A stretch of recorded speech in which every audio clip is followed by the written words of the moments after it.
I'm a recent graduate of BS Molecular Biology and Biotechnology. So yun, very life sciences. And kung ako by interest, I'm really interested in the biomedical mga biomedical topics, ganyan. Yung mga, in relation to my course na nag-molecular biology ako. So gusto ko yung sa therapeutics, ganyan, how to use siguro yung mga modern materials ngayon. Kasi nag-work din ako sa thesis ko with nanomaterials, carbon-based nanomaterials. So medyo nanotechnology din. Yun. Parang material science and biomedical. Yun ang mga interests ko.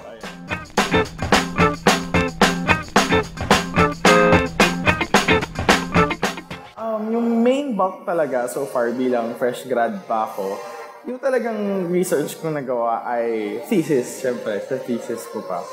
And ang dami kong natutunan bilang parang almost the whole of my thesis, first time kong ginawa habang ginagawa ko siya. And maraming in-entail na stuff. Yun kasi tukol dun sa ginawa ko, nag-handle ako ng animals, as well as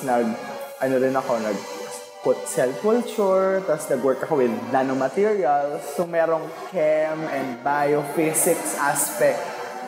Ganon. So, pero although I want to pursue research, magiging research associate ako in the university this coming. So, I'm looking forward to more research.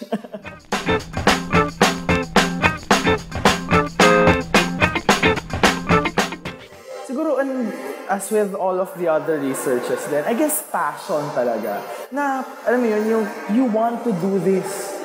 Yun, di ba? Kasi marami sa amin, or siguro sa mga estudyante rin to, and I believe na marami din may gusto mag-pursue and na-feel in the science and technology, di ba? And with research kasi, tulad nga lang ito yung isa sa most favorite quotations ko from one of my former professors. Sabi nila, when you go to research, especially scientific research, sabi niya, you must have a certain level of masochism. Ganon. Kasi you have to deal with a lot of failure. Yung nga, sinasabi rin ng another professor ko dati, sabi nila, yung mga results na napapublish, yan lang yung mga 0.5% na success out of all the 100% ng work. So, talagang maraming failures kang kailangan, tanggapin, ganyan. We just have the mind to keep going, tweak what's wrong, And there is a lot of things to know. And what is most humbling, I guess, is that habang nagpo-pursue ka ng research, talagang as you increase your knowledge, marami kang nalalaman, mas na-realize mo there is a lot more to know. Parang to think na parang PhD ka na, ganyan. Habang mas marami kang alam, mas na-realize mo na marami ka pang hindi alam. And yung nag-fuel siguro sa akin is yun nga, marami kang gustong malaman diba yung mga little stuff na yung mga tinatanong lang natin nung bata tayo, and now, ngayon, college people na, we know the answers to these things. Yung childlike inquisitiveness natin na, why does this thing work? Mga ganon. So, research is all about finding answers. Ganon.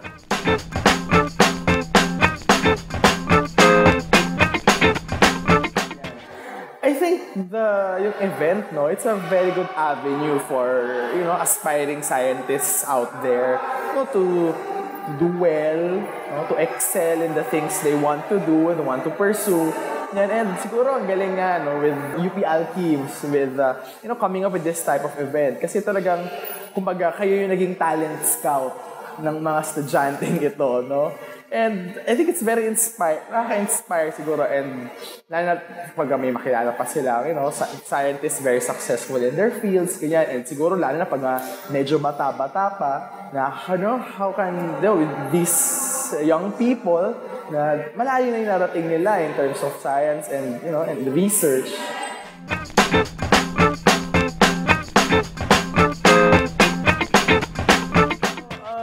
Tips for aspiring scientists. Ako go for it. Yun lang talaga. Know what you want and go for it. Kasi, alam mo yung pagka wala kang idea, wala kang makakating di ba? Siguro ang maganda at a young age, no? Parang marami sa atin okay lang with simple stuff, ganyan. I guess aim higher talaga because the horizon is endless for the dreamer, sabi nga nila, di ba? At libre mangarap.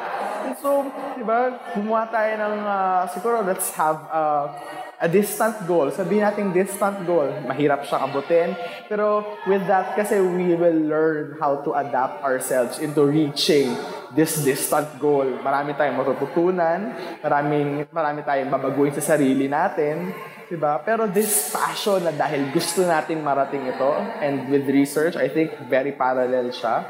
That is what will drive you forward.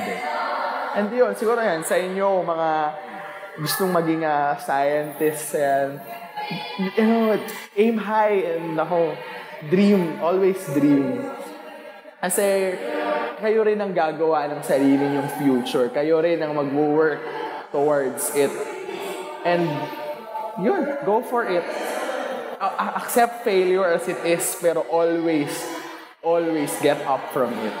Kasi, parang ang research buhay lang din yan. Pag nadapa, kailangan bumangon, kailangan, dream.